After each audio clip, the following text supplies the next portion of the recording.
Unfortunately, just before Christmas, following the release of that debut album, my grandfather ended up passing away. Um, like I said, that was the only album he ever got to see me release. So it always still holds a special place in my heart, just on a sentimental level, not from, you know, a musical talent level or anything like that. But I remember by then I was already working at that Target that I mentioned. Um, they wouldn't let me leave to go and see him. Um, visitation hours were getting close to being over, and I just wanted to see if I could leave early, um, so I could go see him. Unfortunately, they wouldn't let me leave, um, and he ended up passing away, through the middle of the night. So after that, it was just like a switch flipped almost. He had always said protect my job, right?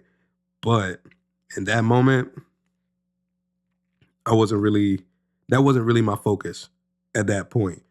Um, I started focusing so heavy on music that I was like intentionally neglecting my job. I would be writing songs when people were approaching um, approaching the counter to buy phones, and just ignoring them. One of the like district managers or something came in and he was like, "Oh, do you know who I am?" And I was like, "Do you know who I am?" And he flicked a business card at me, and I flicked mine back. I was just, you know, I was a teenager. I was like freshly 18. So, and I was hurt, and I was hurting real bad, um, mentally and emotionally. So I really wasn't trying to entertain a lot of that other stuff. I was just like, let me throw myself into music, and that's all I have now. Like that's school is over.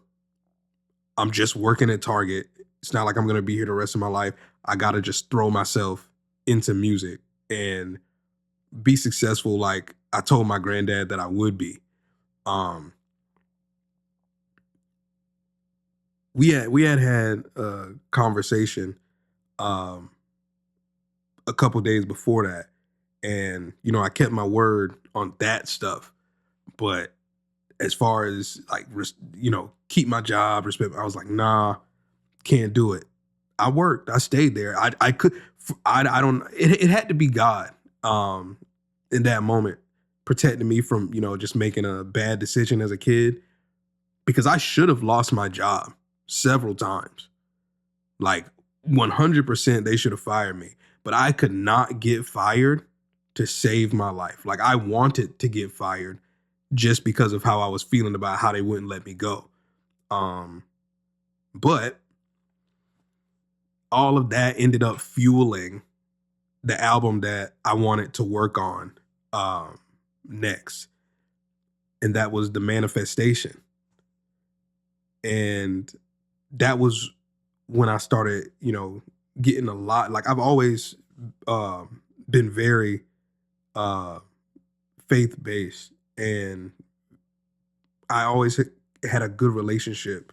I felt I had a good relationship with God throughout the years, but after this, that's when I really started going super heavy, and a lot more faith based and inspired lyrics were finding their way into the songs. It wasn't that I was worried about making um, songs for the radio or anything exclusively anymore. It was like, oh, this is how I feel. I got to tell this story. This is how I feel. I got to tell this story. And I spent so much of my time in that Target writing those songs. And once the album was finished, um, well, before the album was finished, I did shoot a video it's lost now. Like, I don't know where that video went. I don't think it exists anywhere anymore, unfortunately. It was a black and white video for my song Through the Flood.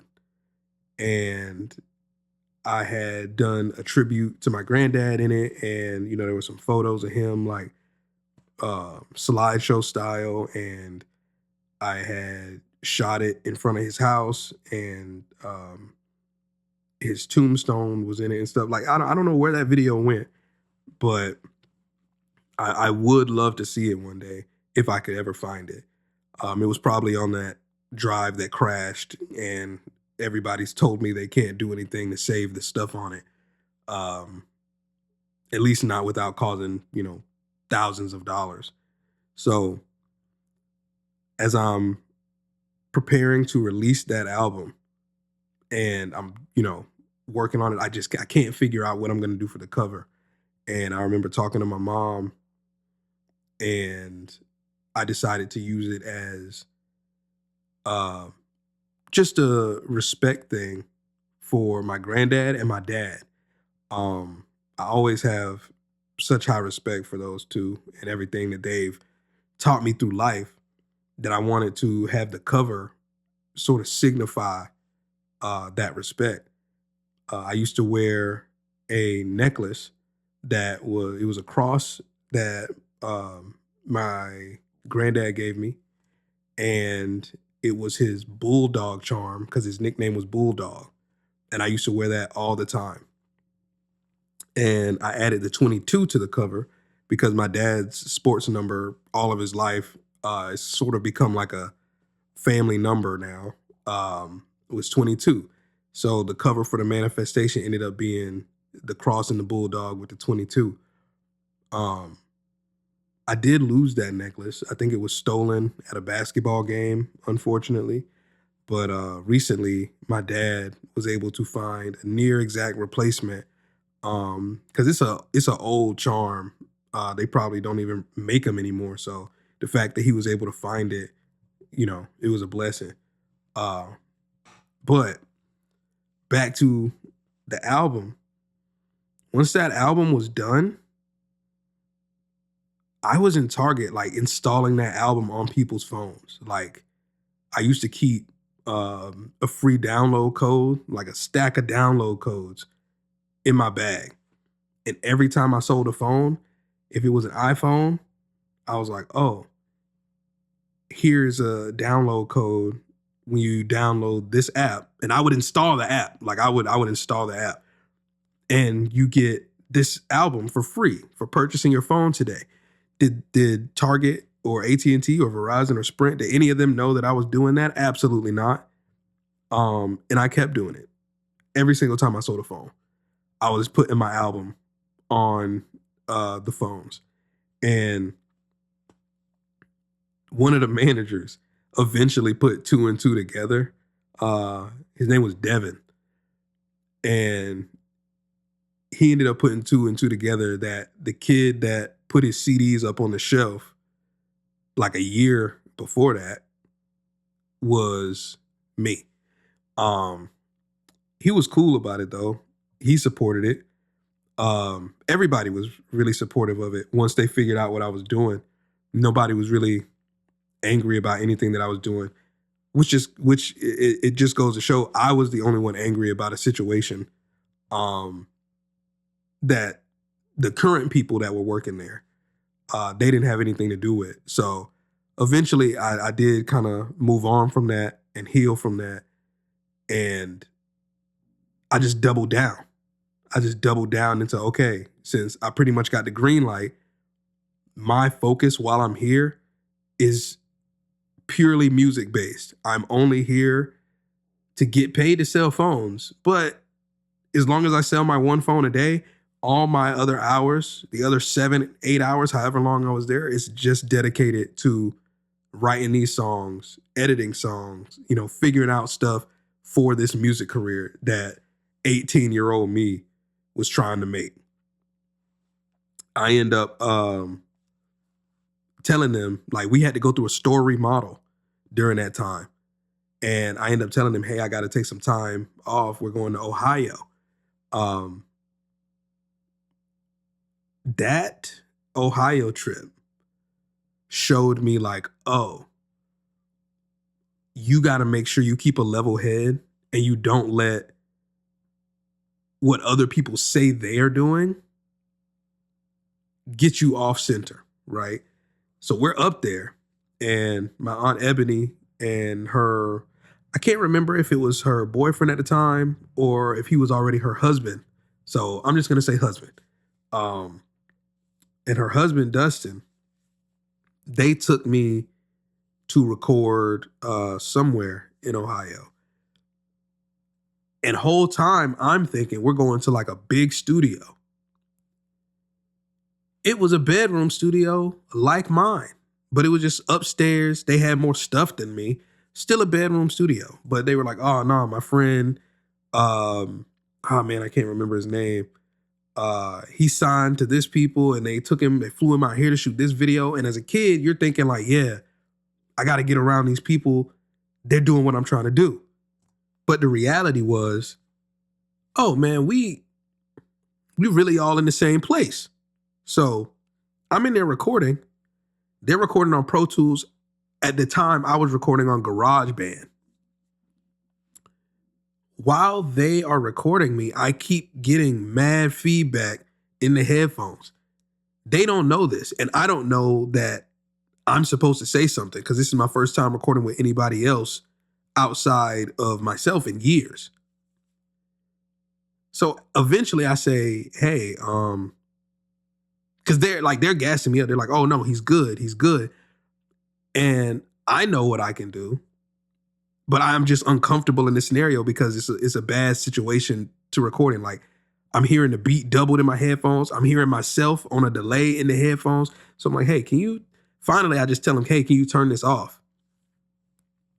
They turn it off. I do the songs. They mix the songs. They email them to me, or they email them to Dustin. I don't know. Either way, I hear them. And respectfully, I did not like the way that they came out. So I've always been a little petty as a kid. Not so much now, but as a kid, I would do petty stuff all the time. Now looking back, I don't think this was petty. I think this was just what needed to be done for the scenario. So I'm at my aunt's house, at my Aunt Mamie's house, and I go upstairs. I pull out my MacBook and my USB microphone, and I re-record all 3 songs that I recorded over there at the studio. I send those songs back to him, and he goes, oh man, these don't sound like the ones we sent. And in my head, I'm like, I know, because they sound better. But I don't say that, obviously, because I wasn't trying to be rude. I was just like, this is what I wanted them to sound like. But I also understand at the time I was not able to properly communicate my intentions to someone who didn't know the way that I record. So everything is, around that time, everything was a big learning experience for me. I felt like I was going through so many life-changing experiences back to back to back to back to back just to try and, help propel me on this journey, right? So we get home to North Carolina and I start working on my next project that I decided to call London Season. And London Season was always tied to like the basketball season because my dad was a basketball coach, my whole life. So I called it London Season. It would take place during basketball season, but also during holiday season, because after my granddad passed away, it was just kind of like, I'm not really feeling all of this holiday cheer right now. Like, I'm not trying to be in everybody's face. I don't want to hear, oh, your granddad was, I'm not trying to hear that. So I would lock myself in. I had moved my studio out of my bedroom at my parents' house to the man cave that my dad built in the backyard, and he helped me transition it into a studio. So I would lock myself in out there and just get to work all London season, all holiday season, right? So I make the first London Season EP, which Nowadays, it would be considered an album because of how many songs it was, but I didn't feel like it was an album. But obviously, iTunes and Spotify disagree with me.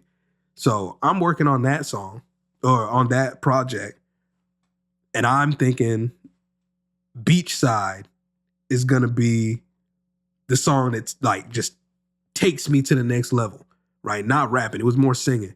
Actually, let me go ahead and play Beachside because I know most people have never heard Beachside.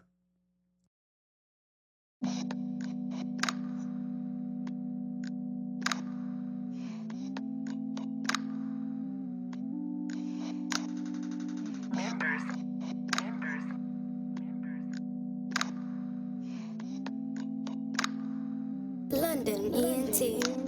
I got my eyes on the prize, I'm a winner. Yeah, you know how I do. And baby, I don't need nothing. All I want is you. I'm trying to make you fall in love. Only if you want to. Tell me what you're doing in the morning. Baby, I'ma come through. I'ma meet you down by the beach side. Meet you down by the beach side. I'ma meet you down by the beach side. Meet you down by the beach side. I'ma meet you down by the beach side. Meet you down by the beach side. I'ma meet you down by the beach side. Meet you down by the beach side. Now I don't normally do this. I'm not a fan of the water. Baby girl, I'm tryna prove it. I don't want any other. Mind stuck, let me move it. Haven't told you that I love you. No, I'm not tryna hide it. Take you home to meet my mother. Your smile grew so big, I'm glad that you with me. Got a whole bunch of these girls that's chasing after me. I just wanna look at your eyes and see into your soul. Vibing right back, it's like we have a mirror soul. I ain't doubt a thing for a second. From the minute that I saw you, I was helpless. From the hours that we waste every day. Know that you came from God's grace. I would never do anything to hurt you, but I would do anything you need. Girl, you know I never desert you. I'ma treat you like my queen. I got my eyes on the prize, I'm a winner. Yeah, you know how I do. And baby, I don't need nothing. All I want is you. I'm trying to make you fall in love. Only if you want to. Tell me what you're doing in the morning. Baby, I'ma come through. I'ma meet you down by the beach side. Meet you down by the beach side. I'ma meet you down by the beach side. Meet you down by the beach side. I'ma meet you down by the beach side. Meet you down by the beach side. I'ma meet you down by the beach side. Meet you down by the beach side. Used to say I wanna be lonely, that I was used to being on my own. Used to say these girls don't want me. Truth is, I was happy all alone. But then I met this pretty tenderoni. She told me that I had to move on. Looked that girl in her face, said I was gonna make her my own. Her smile grew so big, I'm glad that she's with me. We working hard like we supposed to do, cause we a team. She don't want no money and all she wants for me to see. Lady in the streets all day, when she put these girls in their place. I ain't looking at them and I don't flinch, cause the woman that I got is perfect. She like swing better, hey, don't miss. Every single time I'm working, I ain't wanna talk about my business, but I had to let y'all know it. I don't even like this whole beach scene, but this girl is worth it. I got my eyes on the prize, I'm a winner. Yeah, you know how I do. And baby, I don't need nothing. All I want is you. I'm trying to make you fall in love. Only if you want to. Tell me what you're doing in the morning. Baby, I'ma come through. I'ma meet you down by the beach side. Meet you down by the beach side. I'ma meet you down by the beach side. Meet you down by the beach side. I'ma meet you down by the beach side. Meet you down by the beach side. I'ma meet you down by the beach side. Meet you down by the beach side. Meet you down by the beach side. Meet you down by the beach side.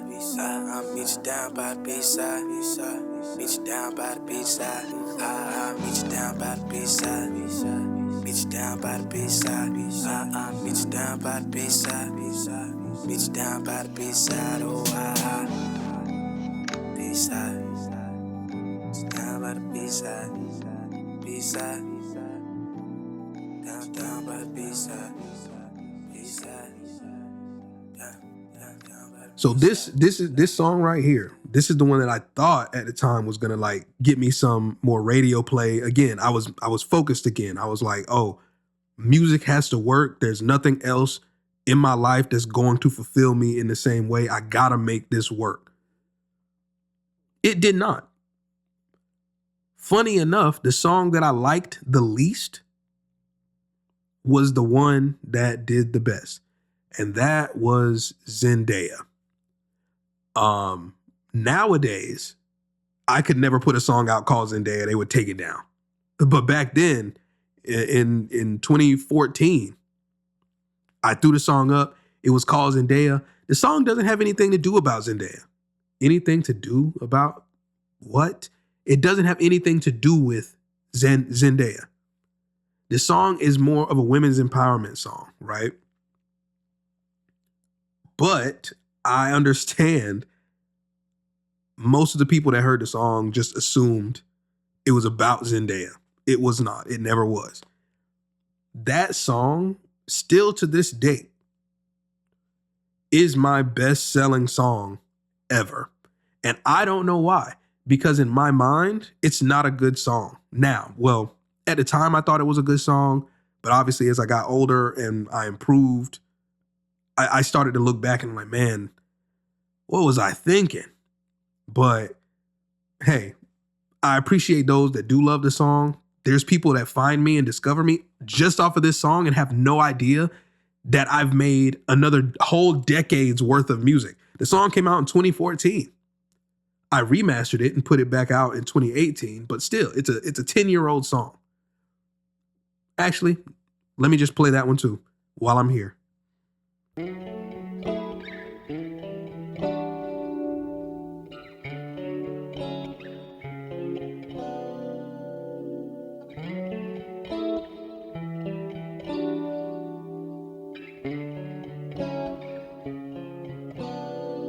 I got some bad intentions. Wait, my intentions good. Talking to the fellas about how to treat a lady and do what a young man should. And I'm speaking to the ladies that's felt kinda down and a little misunderstood. Cause if nobody want the topic, I got it. Then told the whole world that I would. You perfect from head to toe, but a boy wanna tell you that you average, so you drop your head, you feel real down. I'll pick you up and turn you around. Look them in the eyes, tell them that you know you pretty. They not looking for the mind, missing out on all your beauty. Girl, don't even sweat it, you ain't missing out. You don't want none of what they dishing out. Now let's go. I just gotta tell you, baby, that I love you no matter what. And I just gotta tell you, baby, you don't have to change for anyone. You can be yourself. You can be yourself. You can be yourself. You can be yourself. You can be yourself. You can be yourself. You can be yourself. You can be yourself. I'ma love you like I should, baby. You can be yourself. You can be I'ma yourself. love you like I should, baby. Oh, baby, you can be yourself. I'ma love you like I should, baby. You can be yourself. You can be I'ma yourself. love you like I should, baby. Oh, baby, you yourself. can be yourself. You're perfect, just the way you are. Don't ever let nobody tell you different.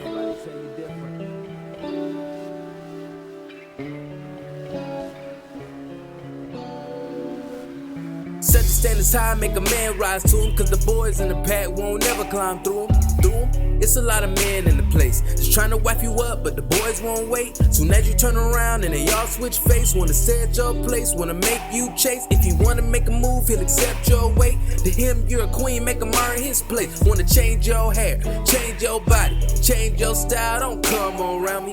What kind of man treat his lady like that? Girl, don't trip, you above all that. God made you and he gave you all that. Your mind and your heart, girl, I'm loving all that. Just remember what I said, don't forget all that. If you will stay with God, made you like that, and I love. I just gotta tell you, baby, that I love you no matter what. And I just gotta tell you, baby, you don't have to change for anyone. You can be yourself. You can be yourself. You can be yourself. You can be yourself. You can be yourself. You can be yourself. You can be yourself. You can be yourself. I'ma love you like I should, baby. You can be yourself. You can be I'ma yourself. love you like I should, baby. Oh, baby, you can be yourself. I'ma love you like I should, baby. You can be yourself. You can be I'ma yourself. love you like I should, baby. Oh, baby, you can be yourself.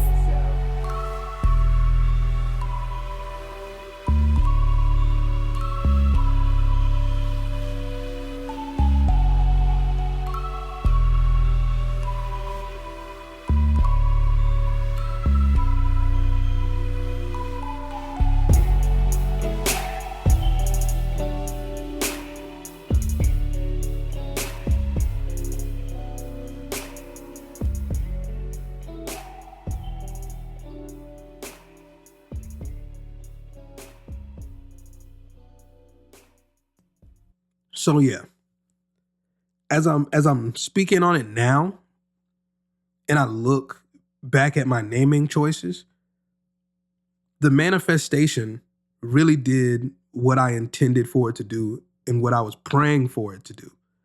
And it begun to manifest things for my music career that I had not seen yet.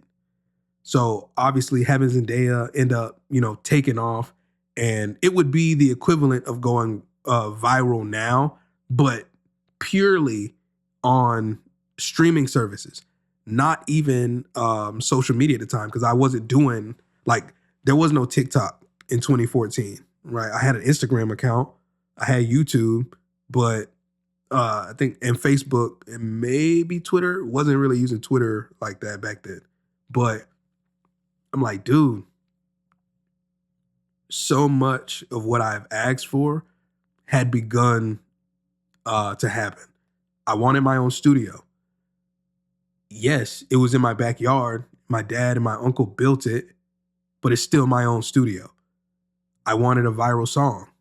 No, I did not gain massive radio play and become a millionaire or anything, but it became, I ended up having my most successful song.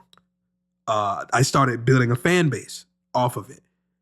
I started meeting producers consistently that wanted to work. I think that was also when I started getting more collaboration requests and doing more features and stuff.